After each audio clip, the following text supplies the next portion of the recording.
নমস্কার সবাইকে। আমি রুমা দত্ত পরিবারের আবারও একটা নতুন ব্লগে তোমাদের সবাইকে জানাই অনেক স্বাগত। আশা করি তোমরা যে যেখান থেকে আমার এই ভিডিওটা দেখছো সবাই খুব ভালো আছো, সুস্থ আছো। সকালবেলা ঠাকুরঘর পরিষ্কার করছি, আর আজকে এখন থেকেই আমি আমার ব্লগটা শুরু করলাম। তো ভিডিওর শুরুতেই তোমাদের সবার কাছে একটাই রিকোয়েস্ট, ভিডিওর মধ্যে তোমাদের কোনো অংশ যদি একটুও ভালো লেগে থাকে তাহলে প্লিজ লাইক কমেন্ট করে জানাবে।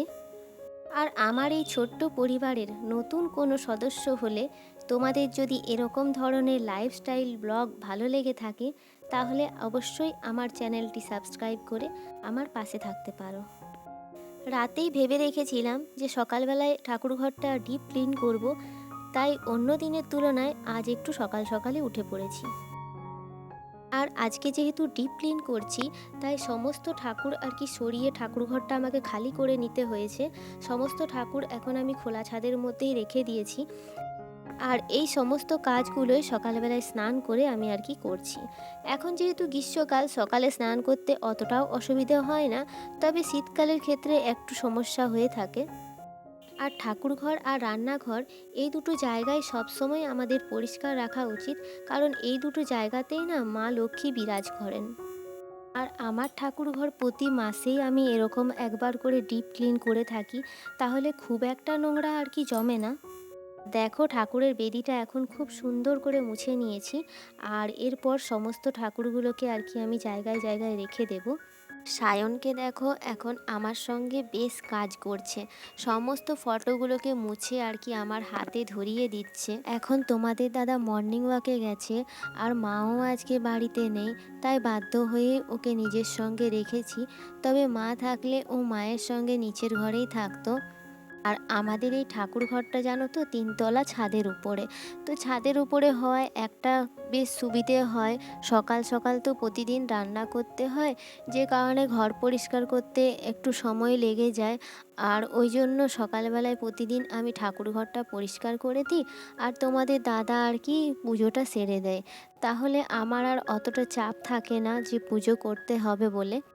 এখন ঠাকুরের বেদিটা সুন্দর করে সাজিয়ে নিয়েছি, আর এদিকে যে জানলাটা রয়েছে সেটা আর কি মুছে নিচ্ছি। আগে শুকনো কাপড় দিয়ে মুছছিলাম, তবে শুকনো কাপড় দিয়ে মুছলে কি অতটা পরিষ্কার হচ্ছিল না, তাই এখন একটা ভিজে কাপড় দিয়ে ভালো করে মুছে নিচ্ছি। এই জানলাটার পাল্লাগুলো বাইরে ছাদের দিকে, তো ভাবলাম বাইরের দিক থেকেও একটু ভালোভাবে পরিষ্কার করে নিই। আর এখানে এসে দেখছি একটা ছোট্ট মতো পাখির বাসা, তোমরা দেখতে পাচ্ছ কি না জানি না। তো দেখো তোমাদেরকে আর কি দেখিয়ে দিচ্ছি। তো এই পাখির বাসাটা আগে আমি লক্ষ্য করিনি, আজকে পরিষ্কার করতে এসেই আর কি চোখে পড়লো। আর ভেতরে একটু উঁকি মেরে দেখি যে বেশ 3টে ছোট ছোট ডিম রয়েছে। আর দূর থেকে দেখছি পাখিটা না আমাকে লক্ষ্য করছে, ভাবছি ওর ডিমগুলো আমি নষ্ট করে দেবো কিনা। কিন্তু এই কাজটা তো আমি একেবারেই করতে পারি না, কারণ আমিও যেহেতু একটা মা। আর বাসাটার কোনো ক্ষতি না করে এখন আমি এদিকে চলে এসেছি। আর আমি একটু এদিকে আসতেই দেখলাম পাখিটা আর কি উড়ে বাসার মধ্যে আর কি ওর বাচ্চাগুলোকে আগলাচ্ছে। আর এই যে গাছগুলো দেখছো, এই গাছগুলো তো আগে তোমরা দেখেছিলে ছাদের ওই দিকটা করে ছিল, তবে এখন না গাছগুলোকে এদিকটাই আর কি সরিয়ে নিয়ে এসেছি। তাহলে কী হচ্ছিল জানো, ওইদিকে গাছগুলো থাকাকালীন সকাল থেকে সারা দিন একটানা রোদ পাচ্ছিল, আর দেখছিলাম কি গাছগুলো না একেবারে শুকিয়ে যাচ্ছে। সেই জন্য আর কি এদিকটাই সরিয়ে নিয়ে এসেছি। এদিকে ওই সকাল দিকে একটু রোদ পায়, তবে বেলার দিকে না এই ঠাকুরঘর বা সিঁড়িঘরটা থাকার কারণে ছাওয়া হয়ে যায়। তোমরা যে গাঁদা গাছগুলো দেখেছিলে, তো ওগুলো না সমস্তটাই এখন শুকিয়ে গেছে। আর মা এখানে কতগুলো লঙ্কা চারা আর কি লাগিয়েছে, তো ভাবলাম শুকনো গাছগুলো আর কি উপরে ফেলে দিই, তাহলে ছোট ছোট লঙ্কা চারাগুলো বড় হবার জন্য একটু জায়গা পেয়ে যাবে। কালকে রাত্রে বৃষ্টি হয়েছিল, তো যে কারণে না ছাদটা আরও বেশি নোংরা হয়ে গেছিলো। মানে কি হয়েছে বলো তো, এই টবগুলোর মাটিগুলো না সব দেখছি এখানটায় পুরো জড়ো হয়ে রয়েছে। আর তাই ভাবছি ছাদটাও আজকে একটু ঝাঁট দিয়ে দিই। আর এখনও পর্যন্ত রোদ দেয়নি, তবে হয়তো বেলা দিক করে রোদ দিবে। আর দেখো তোমাদের দাদা এখন চলে এসেছে, ডাকছি নিচের থেকে। আর সায়নকে বললাম একটু গিয়ে গেটটা আর কি খুলে দিতে। আর এখন পুরো ছাদটাই ঝাঁট দিয়ে আমি পরিষ্কার করে নেব। আর ছাদে এখন না বেশ হাওয়া দিচ্ছে, হাওয়াটা বেশ ভালো লাগছিল। তবে এই যে নোংরাগুলো এদিক ওদিক হয়ে যাওয়ার কারণে না মনটা ভীষণই খারাপ হয়ে যাচ্ছিল। আর হাওয়াটা না একটু বন্ধ হতেই মনে হচ্ছে যে এখন এবারে তাড়াতাড়ি আর কি ঝাঁট দিয়ে নিই।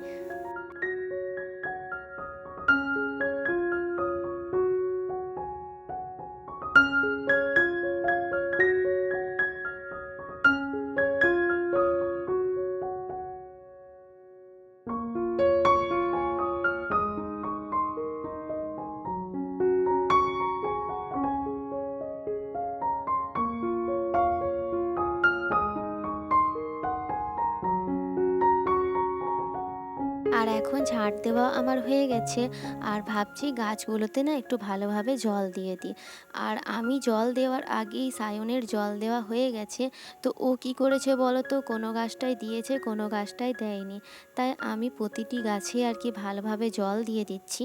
আর গাছগুলোতে না সকালে একবার আর বিকেলেও একবার জল দিতে হয়, নইলে একেবারেই শুকিয়ে যায়। ঠাকুরগুলো গুছিয়ে রাখার পর আমি ঠাকুর ঘরটাও মুছে নিয়েছিলাম। আর এখন ঠাকুর ঘরটা তোমাদেরকে একটু ঘুরিয়ে দেখাচ্ছি, দেখো আমার ঠাকুর ঘরটা কেমন লাগছে। আর এদিকে ছাদটাও একটু ঘুরিয়ে দেখাচ্ছি, ছাদটাও ভীষণ অগোছালো হয়েছিল। কালকে রাত্রে বৃষ্টির সঙ্গে ঝড়ো হাওয়াও দিচ্ছিল, যে কারণে এদিকে যে পাইপগুলো রাখা রয়েছে সেগুলো পুরো ছাদে ছত্তিছন্ন হয়েছিল। তো সেগুলোও আর কি পরিষ্কার করে গুছিয়ে নিয়েছি। আর আজকে এখনও পর্যন্ত রোদ দেয়নি। আর এদিকে আমার কাজ তবে কমপ্লিট। তো এরপর আমি নিচে চলে এসেছিলাম, আর নিচে এসে দেখছি অনেকটা সময় হয়ে গেছে। মানে আমি খুঁজে পাচ্ছি না যে আমি কোন দিক থেকে শুরু করব আর কোন দিকে শেষ। কারণ তোমাদের দাদা তো ট্রেনে যাতায়াত করে, তো যাই হোক ট্রেনের টাইম তো মেনটেন করতেই হবে। নিচে এসেই আগে আমি রুটি তরকারিটা করে নিয়েছি। আর এদিকে ইন্ডাকশানে ভাতও বসিয়ে দিয়েছি। আর আজকে সেরকম কিছুই রান্না করব না, খুব সিম্পল আর কি রান্না করব, যেটা তাড়াহুড়োর মধ্যে আর কি হবে। আর মা আজকে বাড়িতে থাকলে এতটা সমস্যা হতো না, দুজনে মিলে তাড়াহুড়ো করে হয়ে যেত। তো যাই হোক একেবারে সিম্পল রান্না করব ঠিক করে নিয়েছি। তো এই মাছগুলো কিছুক্ষণ আগেই তোমাদের দাদা বাজার থেকে নিয়ে এসেছে, আর সেগুলোই আর কি এখন ভেজে নিচ্ছি। আর আজকে মাছটা একেবারে সিম্পলভাবে রান্না করব, ওই একটু আদা টমেটো আর কাঁচা লঙ্কা দিয়ে।